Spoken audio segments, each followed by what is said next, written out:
in early invasive strategy for ACS, please. Thank you for the invitation. So my job is to talk about non-culprit vessels and what to do with them. I don't have any conflict of interest. Most of this talk is going to be focused on STEMI because that's where most of the data is. We're going to talk about the data on non-culprit vessel PCI and STEMI. Should we do it? How should we do it? When should we do it? And how things different in cardiac shock. And then at the end, I'll briefly touch on our approach. Now, is there a rationale to fix non-culprit vessels in STEMI? And of course, the answer is, of course, there is. Because if you look at STEMI on the left, you've got an occluded vessel, you fix that. Often the non-culprit vessels are also hot and active, and these don't behave like stable plaques. And we know that from a lot of data, OCT data, as well as clinical experience.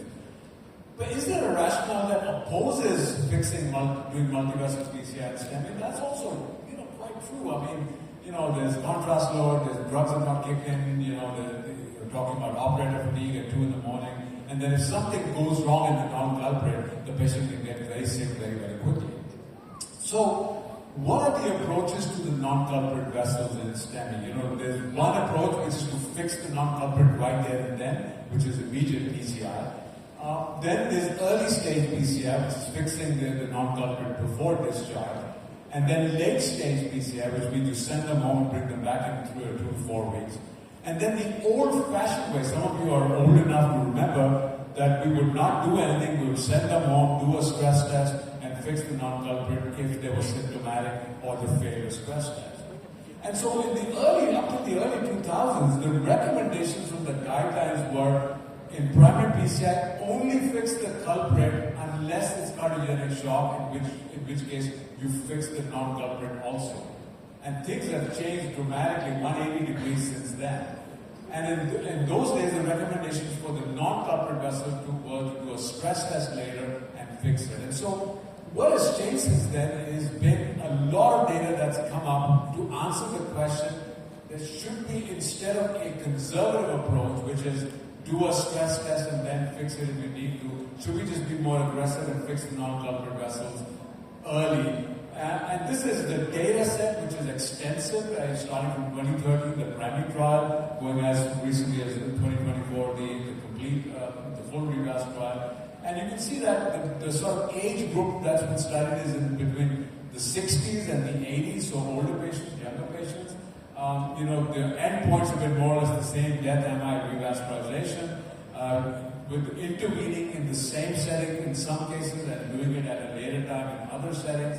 And the bottom line is that essentially the data has shown a benefit, mostly driven by urgent revascularization, but also reduction in MI in the primary trial, as you can see, and in the complete trial, which is somewhere down in the lower third, reduction in new MI. And so the answer that should be fixed is by and large yes. But it's important to understand the caveats in these trials, and some of the caveats go to the fact that this is a highly selected population. Even the largest trial, like the complete trial, recruited 4,000 patients in 5 years over 140 centers. So this is a very selected group, and some of the trials are quite small. So you've got to keep that caveat in mind, that this is a selected group of patients. But the other caveat that's very important to understand is that in these trials, you either treated the non-culprit or you left it alone, you did nothing.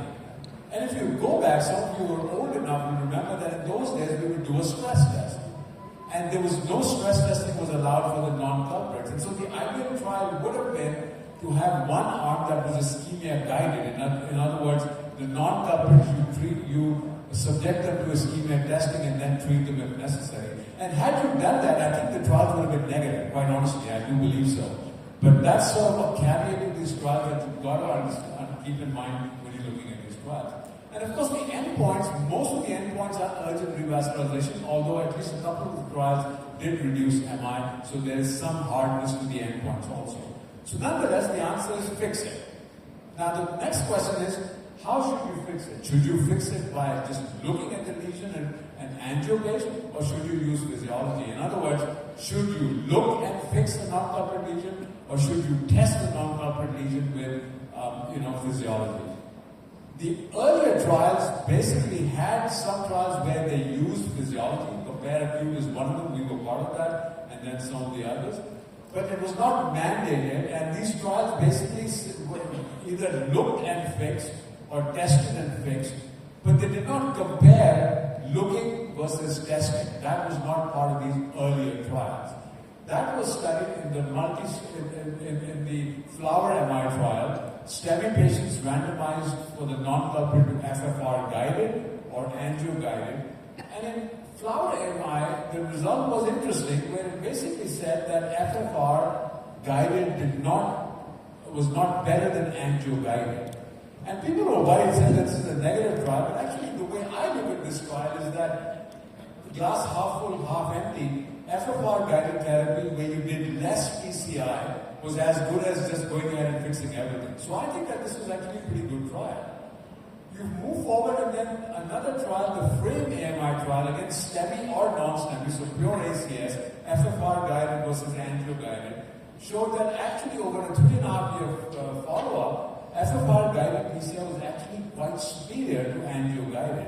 So the data is a bit mixed. In this trial, you had reduction in death, MI, all the endpoints were reduced in the FFR guided arm. And so the Asia Pacific guidelines on STEMI is actually endorsed taking the culprit lesion and doing physiology if it's appropriate. If it's a 99% lesion, then I wouldn't do that. But if it's like a 70-80% lesion or a moderate lesion, it is perfectly reasonable to do physiology. So you should fix it, and you can fix it with either angio or physiology. The third question is when to fix the non-culprit lesion. Should you do it immediately? You've done the RCA, now should you do the non-culprit LAD, or should you do it as a stage procedure? And this was studied in the multi-star AMI trial, a pretty good trial. STEMI with multivessel disease randomized to immediate PCI of the non-culprit. You've done the culprit artery, and now you fix it with non-culprit, or stage. The stage procedure was done at a median time of 37 days, so quite down the line, like almost a month later, whereas the immediate was done right there and then. And the interesting part is that the immediate strategy, surprisingly, was actually better, even though it's a pain in the neck and somewhat challenging to do in non-culprit at 4 in the morning. But there was a reduction in the primary endpoint, reduction in MI, reduction in unplanned revascularization. So you can see in the blue line, the immediate group had a much better outcome compared to the stage group. But keep in mind that they staged their patients way down. Median time, 37 days. That's a lot to leave a 99%, let's say, LAD lesion if you fix it right. Another trial, the BioVas, studied the same issue. This was ACS, 40% was STEMI, and they did immediate versus stage. The stage PCI was done a little bit earlier, at 15 days instead of 37 days, but still the same sort of message that the immediate strategy was non-inferior for the primary endpoint, but it was superior for secondary outcomes like reduction in non-fatal MI and, of course, reduction in unplanned revascularization. So overall, favoring an early PCI strategy rather than, or an immediate PCI strategy rather than delay. Now the question that comes is that what the hell do you do with a 90% LAD lesion at 3 in the morning? And the argument often made is that there is operator fatigue, there's cath lab fatigue, everyone wants to get the hell out and go home. So maybe doing it at 3 a.m. is a bad idea. That's what we always actually thought. And it is reassuring that when you look at the subgroup post-op analysis of the BioVas trial, and you look at patients who were done on hours, so like bankers hours, 8 a.m. to 6 p.m., versus non-bankers hours, 6 p.m. to 8 a.m. to late night, it turns out that there is no difference. And if you look at it carefully, immediate piece on the left side, whether you do staged off hours or you do immediate off or on hours, the results were the same. And any immediate PCI done, whether it's at 3 in the morning, off hours, or early during bankers hours, they did better than doing the staged PCI. Both for the composite endpoint and on the right side for myocardial infarction, immediate, you can see on the extreme right, immediate on hours versus off hours, same result, but both were better than stage PCI. And so no difference if the strategy was done on or off. So what does that mean? When should you fix it? Immediately gets a thumbs up. stage relatively early. I still think gets a thumbs up if you do it early, but don't delay it for like 15 days. Do it in the same hospital stay. But delayed PCI actually seems to have worse outcomes if you delay to 15 days at biogas, or if you delay to as far out as 37 days in multi-stars, they end up with bad outcomes. What about the fourth question, cardiogenic shock? I'm not going to delve too much into this, but there's clear data from the culprit shock that the mortality is higher if you fix the non-culprit in cardiogenic shock. So completely opposite from the 2012 guidelines, where at that time we were told if it's cardiogenic shock, fix everything. And believe it or not, I did a lot of those and ended up, obviously harming patients, because we know from the culprit shock now, if it's patients in shock, leave the non-culprit alone and just fix the culprit. So what do the guidelines say? These are the most recent guidelines, where stage PCI gets a thumbs up. Same setting PCI now gets a thumbs up. It's 2B, but it is sort of encouraged to do it in the same setting if you can. But keep in mind that, and I'll show you what our practice is. Maybe you can do it in a couple of days down the line. And cardiogenic shock, don't do it, just leave it alone. So my approach, if you have a critical lesion, 80%, is that it used to be to send them out and bring them back in 2 to 4 weeks. But now we will fix it before hospital discharge. So not in the same setting, but just a couple of days down the line before they leave the hospital. And if you have a moderate lesion, where I'm not sure, is it significant, is it not? In the old days, before 2014, we would send them out and do a stress test. Now, basically, we do an FFR, or if we're convinced that it probably looks significant, we'll just go ahead and fix it in the same hospital settings, but not in the same session. So, to conclude, ladies and gentlemen, the trials of multivessel disease in STEMI suggest that non-culprit revascularization is better. Keep in mind that the benefit is mostly driven by repeat revascularization, but the hard outcomes like MI are reduced, especially complete. So though there is no mortality benefit. The second conclusion is that how you fix the non-culprit, whether it's angio-based or physiology-based, I think is more or less the same, and I think the same applies to if you use QFR or angio-based physiology. And so use your judgment.